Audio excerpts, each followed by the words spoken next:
Hello, जय हिंद, नमस्कार दोस्तों। आप सभी का स्वागत है आपके अपने YouTube channel mission target classes में। आज के इस क्लास में हम रेलवे ग्रुप डी परीक्षा 2025 के लिए 7वां प्रैक्टिस सेट लेकर आए हैं और इस 7वें प्रैक्टिस सेट के अंदर हम बहुत ही इंपॉर्टेंट क्वेश्चनों को कवर करेंगे। और मेरे भाई ये सभी क्वेश्चन एग्जाम की दृष्टि से इंपॉर्टेंट रहेंगे, इसलिए 7वें प्रैक्टिस सेट को आपको कंप्लीट देखना है और इस प्रैक्टिस सेट के एंड में आपको बताना है कि आपके टोटल कितने क्वेश्चन सही होते हैं। और यदि आप इस चैनल से पहली बार जुड़े हैं तो चैनल को कर लीजिए सब्सक्राइब और बेल आइकन को प्रेस करना, ताकि इस यूट्यूब चैनल पर जितनी भी क्लासेज आए उन सभी क्लासों का नोटिफिकेशन आपको सबसे पहले देखने को मिले। तो चलिए शुरू करते हैं आज के 7वें प्रैक्टिस सेट को बिना देरी के। पहला प्रश्न है आप सभी के सामने। नीचे दिए गए प्रश्न में प्रश्न चिन्ह के स्थान पर आने वाली संबंधित संख्या को ज्ञात करें। यानी कि ये पहला प्रश्न आप सभी के सामने नंबर एनालॉजी से संबंधित प्रश्न दिया गया है और आपसे पूछा गया है कि इस प्रश्न चिन्ह के स्थान पर कौन सी संख्या आएगी। तो मेरे भाई इस टाइप के प्रश्न को आप एग्जाम में देखते ही मात्र 2 से 3 सेकंड में कैसे सोल्व करेंगे, तो वो देखिए जब भी इस टाइप का प्रश्न आपको एग्जाम में दिया जाए तो आपको क्या करना है। सबसे पहले तो आपको यहां पर पता करना है कि यहां पर 102 का संबंध 52 के साथ में कैसे है, या फिर 102 से यहां पर 52 कैसे बना है। फिर इसी प्रकार से हम यहां पर बताएंगे कि 116 से इस प्रश्न चिन्ह के स्थान पर कौन सी संख्या आएगी। तो मेरे भाई यहां पर ध्यान से देखिए इस प्रश्न को किस लॉजिक के आधार पर सोल्व किया गया है। यहां पर देखिए 102 से यहां पर 52 बन जाएगा कैसे। तो मेरे भाई यहां पर क्या किया गया है, सबसे पहले तो इस 102 के अंदर भाग दिया गया है 2 का। तो मेरे भाई यहां पर देखिए 102 के अंदर 2 का भाग देंगे तो यहां पर आ जाएगा कितना, 51 है। अब 51 से 52 बनाने के लिए क्या किया गया है, इस 51 के अंदर +1 किया गया है। तो 51 के अंदर +1 कर देंगे तो 51 और 1 मिलकर बन जाएगा 52। और ध्यान से देखिए 52 यहां पर आप सभी के सामने दिया गया है। अब हम भी क्या काम करेंगे, यही सेम लॉजिक लगाएंगे इस 116 के अंदर और इस 116 से इस प्रश्न चिन्ह की वैल्यू ज्ञात करेंगे। तो करेंगे क्या, सबसे पहले तो मेरे भाई इस 116 के अंदर हम क्या कर देंगे, 2 का भाग दे देंगे। तो 116 के अंदर 2 का भाग देंगे तो यहां पर आ जाएगा कितना, 58 है। अब जिस प्रकार से यहां पर 51 के अंदर +1 किया गया है, सेम उसी प्रकार से हम 58 के अंदर भी क्या कर देंगे, +1 कर देंगे। तो 58 और 1 मिलकर बन जाएगा 59। यानी कि इस प्रश्न चिन्ह के स्थान पर संख्या भरी जाएगी 59। अब हमें देखना है कि संख्या 59 किसी ऑप्शन में है। तो हाँ सर, संख्या 59 में दी गई है ऑप्शन ए के अंदर है। तो पहले प्रश्न के अंदर ऑप्शन ए हो जाएगा सभी का करेक्ट आंसर है। तो उम्मीद करता हूं कि पहला प्रश्न आपको अच्छे से क्लियर हो गया होगा। और जब भी इस टाइप का प्रश्न आपको एग्जाम में दिया जाएगा तो आप फटाफट से सोल्व कर लेंगे। ठीक है, तो चलिए फिर अगला प्रश्न देखते हैं। दूसरा प्रश्न है आप सभी के सामने। भारत का सबसे बड़ा कपास उत्पादक राज्य कौन सा है। ऑप्शन ए है महाराष्ट्र राज्य है, ऑप्शन बी है गुजरात राज्य है, ऑप्शन सी है मध्य प्रदेश राज्य है और ऑप्शन डी है कर्नाटक राज्य है। तो जल्दी से बताइए इन चारों में से करेक्ट आंसर क्या होगा। आपसे पूछा गया है कि भारत का सबसे बड़ा कपास उत्पादक राज्य कौन सा है। तो यहाँ पर देखिए इन चारों में से करेक्ट आंसर हो जाएगा सभी का ऑप्शन है बी, यानी कि भारत का गुजरात राज्य सबसे बड़ा कपास उत्पादक राज्य है। तो दूसरे प्रश्न के अंदर करेक्ट आंसर हो जाएगा सभी का ऑप्शन है बी। और मेरे भाई यहाँ पर देखिए यहीं से एक क्वेश्चन और बनता है और काफ़ी बार एग्जाम के अंदर पूछा भी जाता है कि भारत के किस राज्य में सर्वाधिक वन पाए जाते हैं। तो मेरे भाई याद रखना, भारत के मध्य प्रदेश राज्य में सर्वाधिक वन पाए जाते हैं। ठीक है, तो चलिए फिर अगला प्रश्न देखते हैं। तीसरा प्रश्न है आप सभी के सामने। एक घड़ी में समय 3:15 हो रहा है।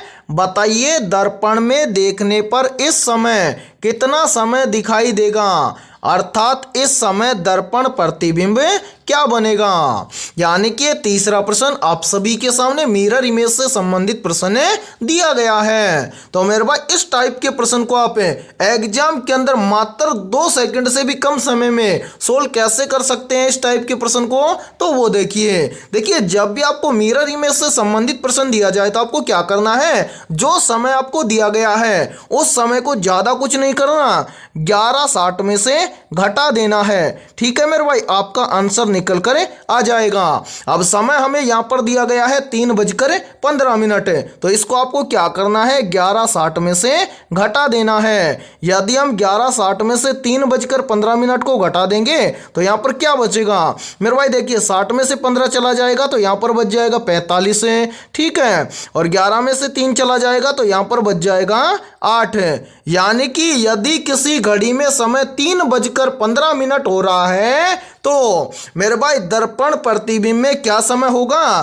तो दर्पण प्रतिबिंब में समय होगा 8:45। यानी कि आपका करेक्ट आंसर हो जाएगा 8:45। अब आपको देखना है कि 8:45 किसी ऑप्शन में है, तो आंसर है 8:45 हमें दिया गया है ऑप्शन है डी के अंदर है। तो तीसरे प्रश्न के अंदर ऑप्शन डी हो जाएगा सभी का करेक्ट आंसर है। तो उम्मीद करता हूं कि तीसरा प्रश्न भी आपको अच्छे से क्लियर हो गया होगा। और यदि ये क्लास आपको पसंद आ रही है तो जल्दी से एक बार इस क्लास को लाइक कर दीजिए, और यदि आप इस चैनल से पहली बार जुड़े हैं तो चैनल को कर लीजिए सब्सक्राइब और बेल आइकन को प्रेस करना, ताकि ऐसी शानदार क्लास का नोटिफिकेशन आपको सबसे पहले देखने को मिले।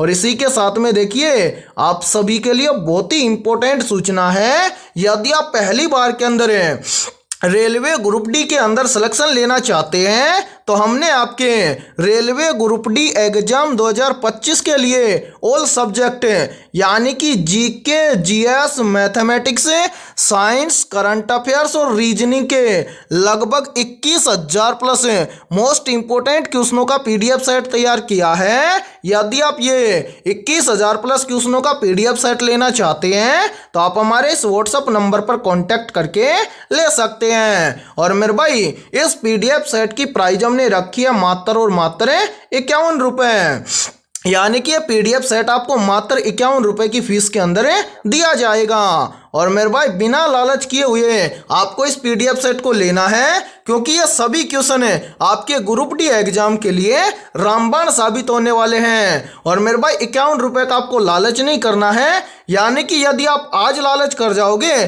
तो एग्जाम के अंदर आपको पछताना पड़ जाएगा। उस टाइम आप सोचोगे कि अच्छा होता है यदि हम वो पीडीएफ सेट ले लेते और उसको पढ़ लेते तो आज हम भी ग्रुप डी के अंदर सेट हो जाते। ठीक है, तो जल्दी से जाइए और इस व्हाट्सएप नंबर पर आप कांटेक्ट करके बिना लालच के इस पीडीएफ सेट को ले लीजिए और एग्जाम से पहले अपनी तैयारी को मजबूत बना लीजिए। ठीक है, और यदि आपको किसी भी क्वेश्चन के अंदर कोई भी डाउट हो इस क्लास के अंदर तो आप कमेंट सेक्शन के अंदर पूछ सकते हैं। ठीक है, तो चलिए फिर अगला प्रश्न देखते हैं।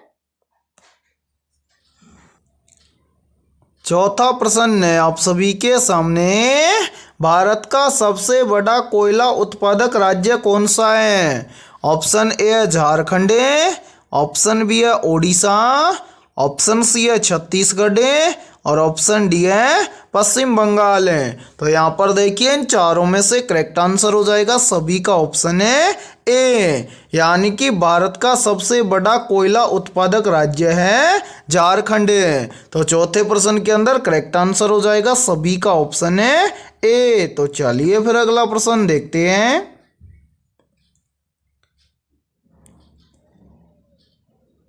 पांचवा प्रश्न है आप सभी के सामने।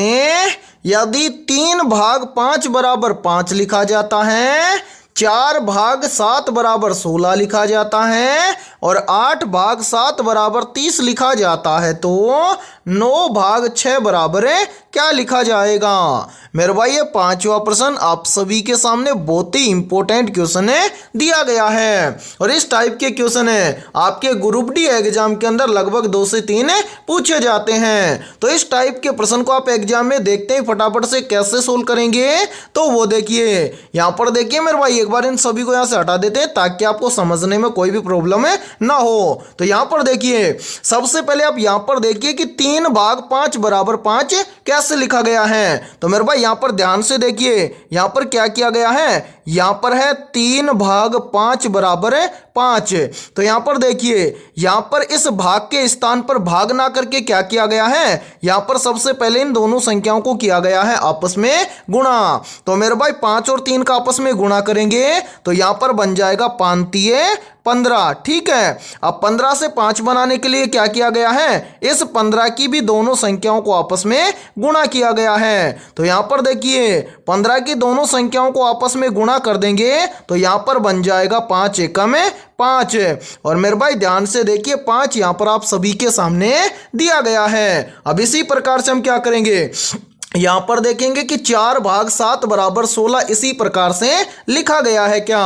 तो यहाँ पर देखिए समझिए मेरे भाई, सबसे पहले यहाँ पर हमें दिया गया है 4 भाग 7 बराबर 16। ठीक है, तो यहाँ पर हम क्या करेंगे, इस भाग के स्थान पर भाग ना करके क्या करेंगे, गुणा करेंगे। तो यहाँ पर बन जाएगा 7 चौका 28। ठीक है, अब यहाँ पर भी हम क्या करेंगे, इस 28 की दोनों संख्याओं को आपस में गुणा कर देंगे। तो यहाँ पर देखिए मेरे भाई 28 की दोनों संख्याओं को आपस में गुणा कर देंगे तो यहां पर बन जाएगा 8 दूना के 16। और ध्यान से देखिए 16 यहां पर आप सभी के सामने दिया गया है। अब इसी प्रकार से हम क्या करेंगे मेरे भाई, यहां पर देखिए यहां पर पता करेंगे कि 8 भाग 7 बराबर 30 इसी प्रकार से लिखा गया है क्या।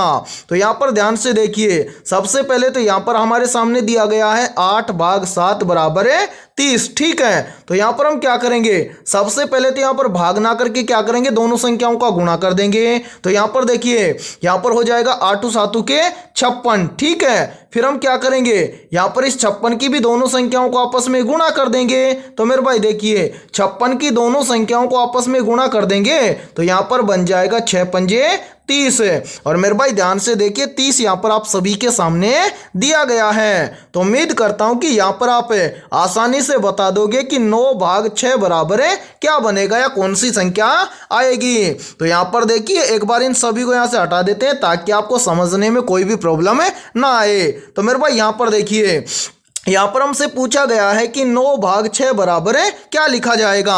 तो यहां पर देखिए सबसे पहले तो है 9 भाग 6 बराबर है क्या आएगा, ये हमसे पूछा गया है। ठीक है, समझिए।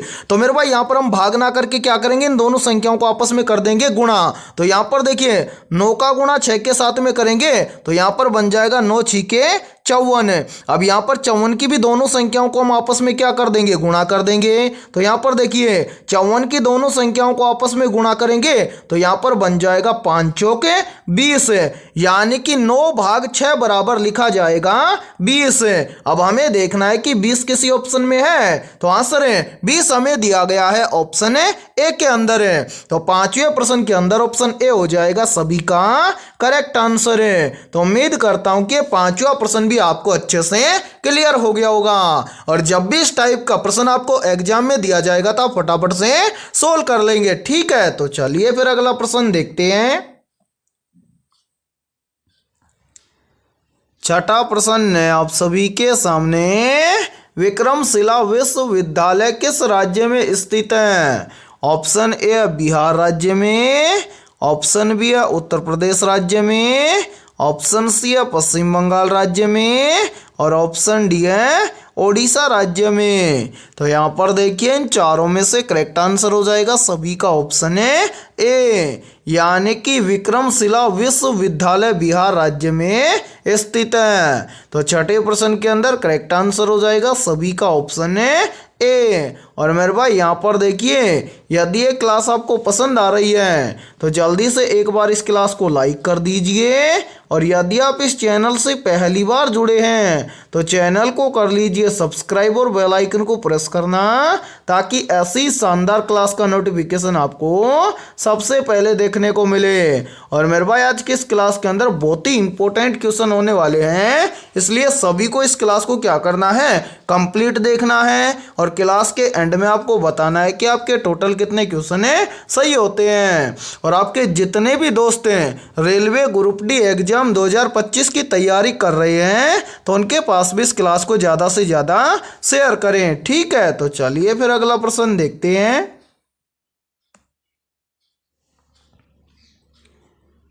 7वां प्रश्न है आप सभी के सामने, कौन सा वेन आरेख निम्नलिखित वर्गों को सही निरूपित करता है। यानी कि 7वां प्रश्न आप सभी के सामने वेन डायग्राम से संबंधित प्रश्न दिया गया है। तो मेरे भाई वेन डायग्राम से संबंधित प्रश्न को आप एग्जाम में देखते हैं फटाफट से कैसे सोल्व करेंगे।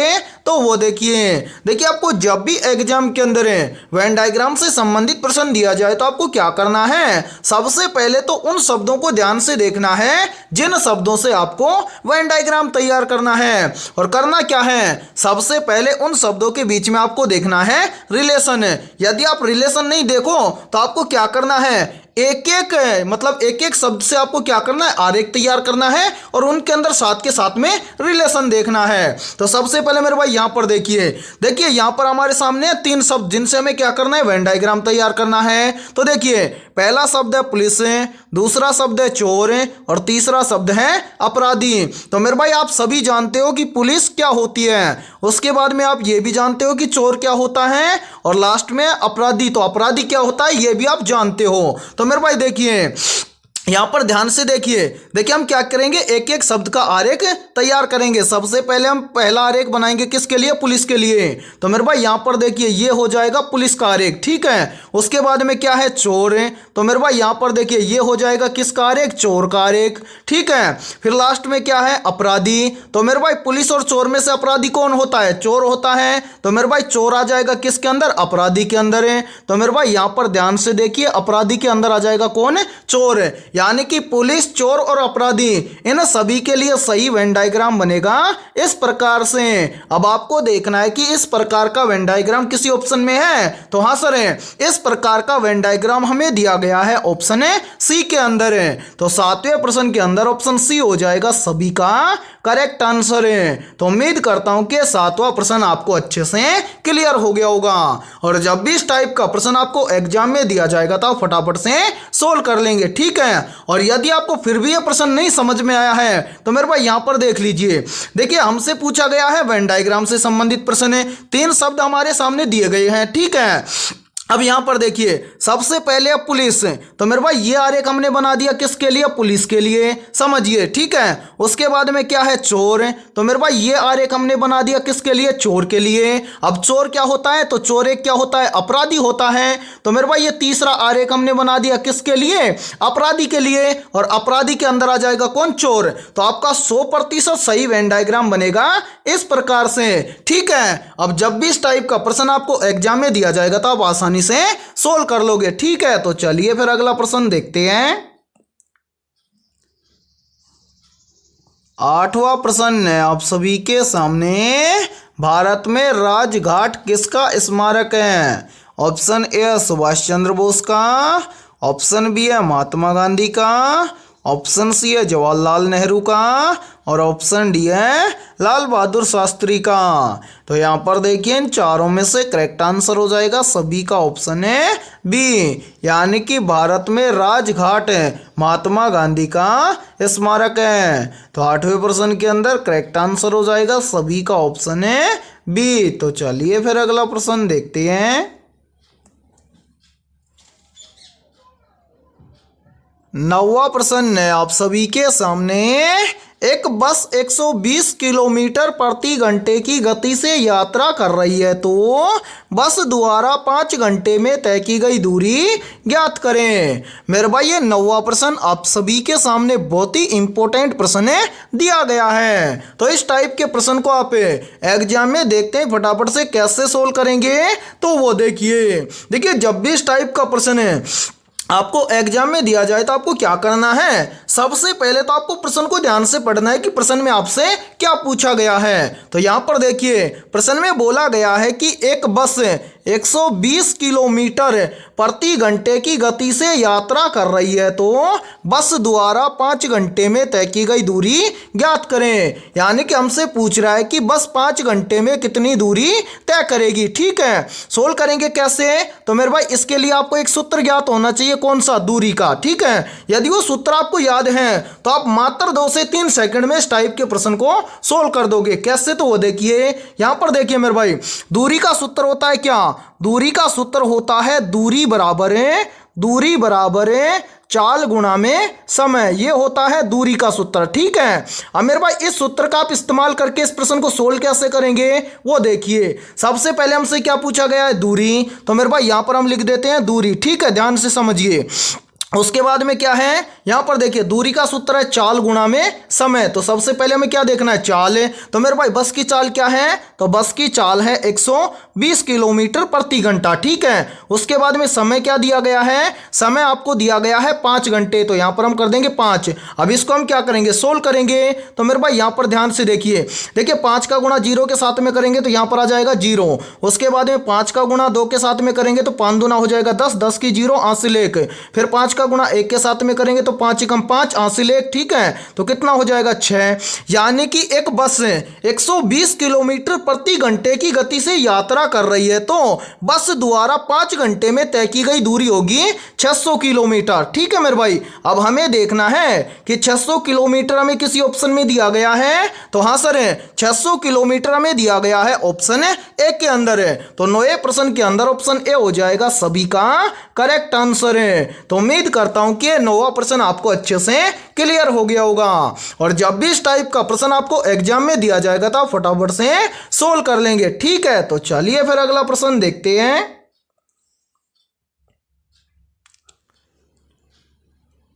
10वां प्रश्न है आप सभी के सामने, सफदर जंग का मकबरा किस शहर में स्थित है। तो यहां पर देखिए इन चारों में से करेक्ट आंसर हो जाएगा सभी का ऑप्शन है बी, यानी कि सफदर जंग का मकबरा दिल्ली शहर में स्थित है। और मेरे भाई मोस्ट इंपोर्टेंट प्रश्न है ये, चाहे तो आप इस प्रश्न को अपनी नोटबुक के अंदर आप नोट भी कर सकते हैं या फिर आप इस प्रश्न का स्क्रीनशॉट भी ले सकते हैं। ठीक है, तो चलिए फिर अगला प्रश्न देखते हैं। 11वां प्रश्न है आप सभी के सामने, भारत में राष्ट्रीय विज्ञान दिवस कब मनाया जाता है। ऑप्शन ए 28 जनवरी को, ऑप्शन बी है 28 फरवरी को, ऑप्शन सी है 15 अगस्त को और ऑप्शन डी है 10 अक्टूबर को। तो यहां पर देखिए इन चारों में से करेक्ट आंसर हो जाएगा सभी का ऑप्शन है बी, यानी कि भारत में राष्ट्रीय विज्ञान दिवस प्रत्येक वर्ष 28 फरवरी को मनाया जाता है। तो 11वें प्रश्न के अंदर करेक्ट आंसर हो जाएगा सभी का ऑप्शन है बी। तो चलिए फिर अगला प्रश्न देखते हैं। 12वां प्रश्न है आप सभी के सामने, जालियांवाला बाग हत्याकांड के समय भारत का वायसराय कौन था। मेरे भाई जल्दी से बताइए इन चारों में से करेक्ट आंसर है क्या होगा। मोस्ट इंपोर्टेंट प्रश्न है ये, चाहे तो आप इस प्रश्न को नोट भी कर सकते हैं। आपसे पूछा गया है कि जालियांवाला बाग हत्याकांड के समय भारत का वायसराय कौन था। तो यहाँ पर देखिए इन चारों में से करेक्ट आंसर हो जाएगा सभी का ऑप्शन है सी, यानी कि जालियांवाला बाग हत्याकांड के समय भारत का वायसराय था लॉर्ड चैम्सफोर्ड। तो 12वें प्रश्न के अंदर करेक्ट आंसर हो जाएगा सभी का ऑप्शन है सी। और इसी के साथ में देखिए यहीं से एक क्वेश्चन और बनता है और ये काफी बार एग्जाम के अंदर पूछा गया प्रश्न है। पूछा जाता है कि जलियांवाला बाग हत्याकांड कब हुआ था। तो मेरे भाई याद रखना, जलियांवाला बाग हत्याकांड हुआ था 13 अप्रैल 1919 में। और इसी प्रश्न को देखिए एग्जाम के अंदर घुमाकर ऐसे भी पूछ लिया जाता है कि जो ये जलियांवाला बाग हत्याकांड 13 अप्रैल 1919 में हुआ था, ये कहां पर हुआ था। तो मेरे भाई याद रखना, जो ये जलियांवाला बाग हत्याकांड 13 अप्रैल 1919 में हुआ था, ये अमृतसर के कहां पर हुआ था, सॉरी पंजाब के अमृतसर में हुआ था। ठीक है, और 12वें प्रश्न के अंदर करेक्ट आंसर हो जाएगा सभी का ऑप्शन है सी। तो चलिए फिर अगला प्रश्न देखते हैं। 13वां प्रश्न है आप सभी के सामने, निम्नलिखित में से कुचिपुड़ी नृत्य किस राज्य से संबंधित है। ऑप्शन ए केरल राज्य से, ऑप्शन बी है आंध्र प्रदेश राज्य से, ऑप्शन सी है कर्नाटक राज्य से, और ऑप्शन डी है पश्चिम बंगाल राज्य से। तो यहाँ पर देखिए इन चारों में से करेक्ट आंसर हो जाएगा सभी का ऑप्शन है बी, यानी कि कुचिपुड़ी नृत्य आंध्र प्रदेश राज्य से संबंधित है। तो 13वें प्रश्न के अंदर करेक्ट आंसर हो जाएगा सभी का ऑप्शन है बी। तो चलिए फिर अगला प्रश्न देखते हैं। 14वां प्रश्न है आप सभी के सामने, चंपारण सत्याग्रह किससे संबंधित है। तो मेरे भाई जल्दी से बताइए इन चारों में से करेक्ट आंसर है क्या होगा। आपसे पूछा गया है कि चंपारण सत्याग्रह किससे संबंधित था। मेरे भाई मोस्ट इंपोर्टेंट प्रश्न है ये, और बार बार एग्जाम के अंदर रिपीट भी होता है। तो यहाँ पर देखिए इन चारों में से करेक्ट आंसर हो जाएगा सभी का ऑप्शन है सी, यानी कि जो चंपारण सत्याग्रह है ये नील की खेती से संबंधित था। तो 14वें प्रश्न के अंदर करेक्ट आंसर हो जाएगा सभी का ऑप्शन है सी। तो चलिए फिर अगला प्रश्न देखते हैं। 15वां प्रश्न है आप सभी के सामने, निम्न में से कथक किस राज्य का शास्त्रीय नृत्य है। ऑप्शन ए राजस्थान राज्य का, ऑप्शन बी है उत्तर प्रदेश राज्य का, ऑप्शन सी है तमिलनाडु राज्य का, और ऑप्शन डी है कर्नाटक राज्य का। तो यहाँ पर देखिए इन चारों में से करेक्ट आंसर हो जाएगा सभी का ऑप्शन है बी, यानी कि कथक उत्तर प्रदेश राज्य का शास्त्रीय नृत्य है। तो 15वें प्रश्न के अंदर करेक्ट आंसर हो जाएगा सभी का ऑप्शन है बी। तो चलिए फिर अगला प्रश्न देखते हैं। 16वां प्रश्न है आप सभी के सामने, पूर्ण स्वराज का प्रस्ताव किस अधिवेशन में पारित किया गया था। ऑप्शन ए 1927 मद्रास अधिवेशन में, ऑप्शन बी है 1929 लाहौर अधिवेशन में, ऑप्शन सी है 1931 कराची अधिवेशन में, और ऑप्शन डी है 1935 बम्बई अधिवेशन में। तो यहाँ पर देखिए इन चारों में से करेक्ट आंसर हो जाएगा सभी का ऑप्शन है बी, यानी कि पूर्ण स्वराज का प्रस्ताव 1929 लाहौर अधिवेशन में पारित किया गया था। तो 16वें प्रश्न के अंदर करेक्ट आंसर हो जाएगा सभी का ऑप्शन है बी। तो चलिए फिर अगला प्रश्न देखते हैं। 17वां प्रश्न है आप सभी के सामने, कौन सा तत्व मानव शरीर में आयोडीन ग्रंथि के सही कार्य के लिए आवश्यक है। Option A iodine, option B है कैल्शियम, ऑप्शन सी है लोहा, और ऑप्शन डी है फास्फोरस। तो यहाँ पर देखिए इन चारों में से करेक्ट आंसर हो जाएगा सभी का ऑप्शन है ए, यानी कि आयोडीन तत्व मानव शरीर में थायराइड ग्रंथि के सही कार्य के लिए आवश्यक है। तो 17वें प्रश्न के अंदर करेक्ट आंसर हो जाएगा सभी का ऑप्शन है ए। और मेरे भाई यहाँ पर देखिए यहीं से एक क्वेश्चन और बनता है और काफी बार एग्जाम के अंदर पूछा भी जाता है। पूछा जाता है कि आयोडीन की कमी से शरीर में कौन सा रोग होता है। तो मेरे भाई याद रखना, आयोडीन की कमी से शरीर में रोग होता है कौन सा, घेंगा या फिर गलगंड रोग। ठीक है, तो चलिए फिर अगला प्रश्न देखते हैं। 18वां प्रश्न है आप सभी के सामने, स्वतंत्रता संग्राम के दौरान नमक सत्याग्रह किसने शुरू किया था? ऑप्शन ए सुभाष चंद्र बोस ने, ऑप्शन बी है भगत सिंह ने, ऑप्शन सी है महात्मा गांधी ने और ऑप्शन डी है लाल बहादुर शास्त्री ने। तो जल्दी से बताइए इन चारों में से करेक्ट आंसर है क्या होगा। आपसे पूछा गया है कि स्वतंत्रता संग्राम के दौरान नमक सत्याग्रह किसने शुरू किया था। तो यहाँ पर देखिए इन चारों में से करेक्ट आंसर हो जाएगा सभी का ऑप्शन है सी, यानी कि स्वतंत्रता संग्राम के दौरान नमक सत्याग्रह शुरू किया था महात्मा गांधी ने। तो 18वें प्रश्न के अंदर करेक्ट आंसर हो जाएगा सभी का ऑप्शन है सी। और मेरे भाई यहाँ पर देखिए आप सभी के लिए बहुत ही महत्वपूर्ण सूचना है, यदि आप पहली बार के अंदर रेलवे ग्रुप डी एग्जाम 2025 को क्रैक करना चाहते हैं तो हमने आपके रेलवे ग्रुप डी एग्जाम 2025 के लिए ऑल सब्जेक्ट के ऊपर टॉपिक वाइज लगभग 21,000 प्लस मोस्ट इंपोर्टेंट क्वेश्चनों का पीडीएफ सेट तैयार किया है। यदि आप ये 21,000 प्लस मोस्ट इंपोर्टेंट क्वेश्चनों का पीडीएफ सेट लेना चाहते हैं तो आप हमारे इस व्हाट्सएप नंबर पर कांटेक्ट करके ले सकते हैं। व्हाट्सएप नंबर है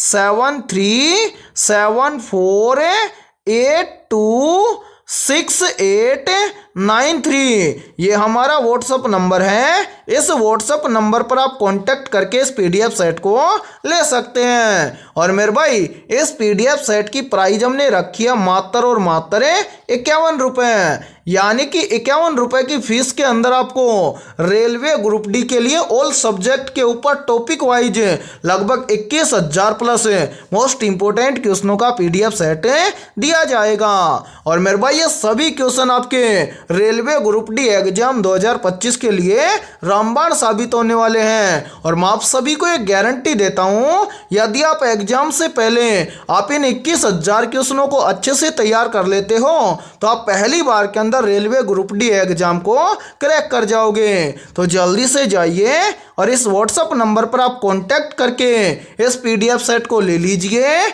और एग्जाम से पहले अपनी तैयारी को मजबूत बना लीजिए। ठीक है, तो चलिए फिर अगला प्रश्न देखते हैं।